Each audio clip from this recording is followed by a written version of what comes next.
எங்க மாதிரி ஏழை குழந்தைகளோட சரணாலயம். அரசு பள்ளிகள்ல யார் யார் படிக்கிறான்னு நினைக்கிறீங்க? ஏழை எளிய குழந்தைங்க, நகர்ப்புறத்துல சேரிகள் என்று சொல்லப்படுற ஒடுக்கப்பட்ட பகுதிகளில் உள்ள குழந்தைங்க, எல்லா சமுதாயத்திலையும் எல்லா சாதியிலையும் உள்ள ஏழை குழந்தைங்க, இவங்க எல்லாரும் தான் படிக்கிறாங்க. ஏழைகளுக்கெல்லாம் அரசு பள்ளி தான் அடைக்கலமா? நான் கேக்குறேன், இப்படி இருந்தா கல்வி நல்லா இருக்கும். இந்த கல்வி முறையில படிச்சா நமது கல்வி தரம் உயரும்னு திட்டங்களை போடுற அதிகாரிகள் ஒருத்தராவது அவங்களோட குழந்தைகளையோ அல்லது அவங்களோட பேரன் பேத்திகளையோ எங்க பள்ளியில சேர்ந்து படிக்க வைக்கிறாங்களா? அப்ப எப்படி சார் அரசு பள்ளியில நிறைய பேர் சேருவாங்க? தமிழ்நாட்டுல நிறைய அரசு பள்ளிங்கள்ல 1ஆவதுல இருந்து 5ஆவது வரைக்கும் 2 வாத்தியாருங்க தான் இருக்காங்க. 1ஆவது 2ஆவதுல 8 புக் இருக்கு. 3ஆவது 4ஆவது 5ஆவதுல 15 புக் இருக்கு. மொத்தம் 23 புக் இருக்கு. 2 வாத்தியாருங்க மட்டும் 23 புக்ல உள்ள பாடங்களை எப்படி சார் நடத்துவாங்க? அதுலயும் ஒரு வாத்தியார் லீவ் எடுத்துட்டா ஒரே ஒரு வாத்தியார் தான் இருப்பாரு.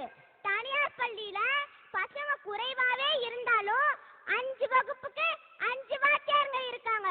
இத பாக்குற பொதுமக்கள் அவங்களோட குழந்தைங்களை தனியார் பள்ளியில சேர்க்கிறாங்க. அரசு பள்ளியில மாணவர் எண்ணிக்கை குறையிறதுக்கு இதுதான் முக்கிய காரணம். 1ஆவதுல இருந்து 5ஆவது வரைக்கும் உள்ள எல்லா பாடங்களையும் 2 ஆசிரியர்கள் நடத்துற பள்ளியில படிக்கிற எங்களுக்கும் 5 பாடங்களை 5 ஆசிரியர்கள் நடத்துற பள்ளியில படிக்கிற மாணவனுக்கும் ஒரே பரீட்சை. இங்க ஆரம்பிக்கிற ஏற்றத்தாழ்வு எங்களோட வாழ்நாள் முழுவதும் நீடிக்குது சார். அரசு பள்ளிகள்ல தான் இலவச சத்துணவு போடுறாங்க சார். அருமையான திட்டம். ஆனா அதுல ஒரே ஒரு குறைதான். அது என்னன்னா அரிசி. என்ன மாதிரி சின்ன குழந்தைங்களுக்கு வயிறு சீக்கிரம் செரிக்காது. எல்லாரும் அவங்க குழந்தைங்களுக்கு கடை அரிசி பொன்னி அரிசின்னு நல்ல அரிசி தான் வாங்குவாங்க. அந்த அரிசி சோறு தான் சாஃப்டா இருக்கும், நல்லா செரிக்கும். நான் கோயில் திருவிழா கல்யாண வீடுங்கள பொன்னி அரிசி சோறை சாப்பிட்டுருக்கேன். அரசு என்ன பண்ணணும்னா எங்களுக்கு போடுற ஒரு வேளை சோற பொன்னி அரிசி சோறை போட்டா நல்லா இருக்கும். சரி, பொன்னியின் செல்வியிடத்தில் சொல்லி வைப்போம். எங்க அக்கா ஒரு கவர்மெண்ட் ஸ்கூல்ல 12ஆவது படிக்குது.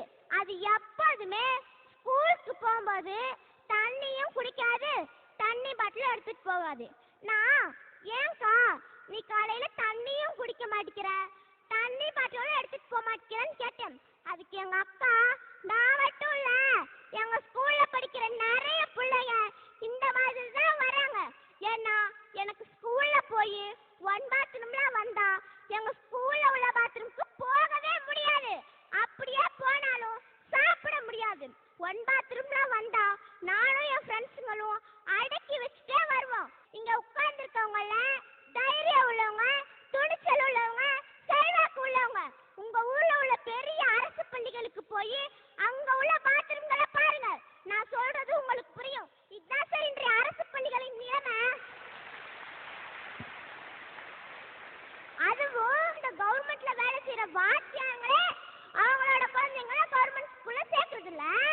வாத்தியாருங்க மட்டும் இல்ல, கவர்மெண்ட்ல வேலை செய்யற கலெக்டருங்க, அமைச்சருங்க யாருமே அவங்களோட குழந்தைங்கள கவர்மெண்ட் ஸ்கூல்ல சேர்க்கறது இல்ல.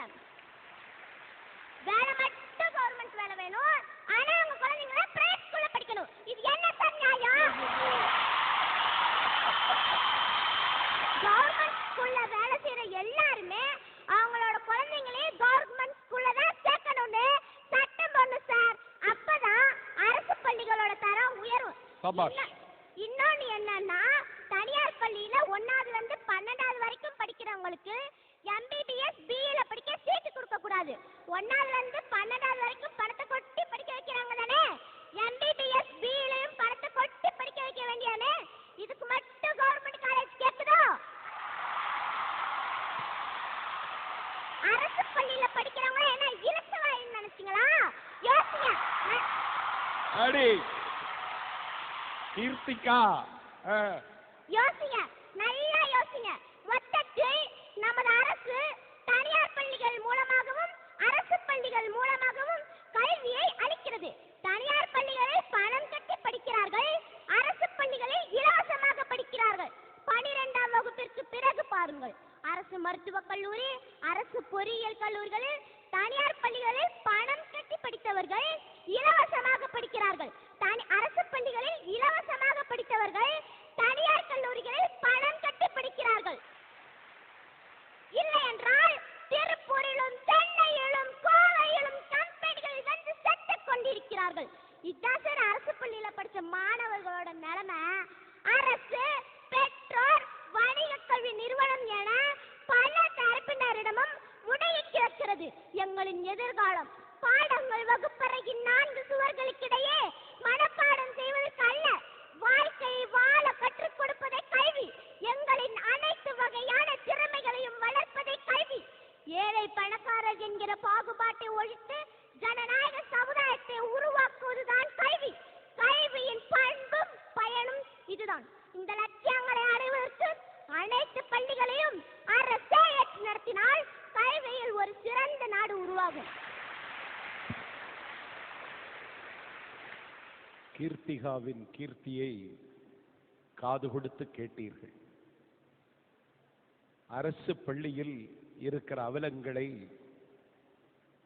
அவளுடைய அக்கா அனுபவிக்கின்ற வலிகளையும் துயரங்களையும் அவள் குடும்பத்திலிருந்தே ஒரு சாட்சியை முன்னிறுத்தி சொல்லுகிறாள்.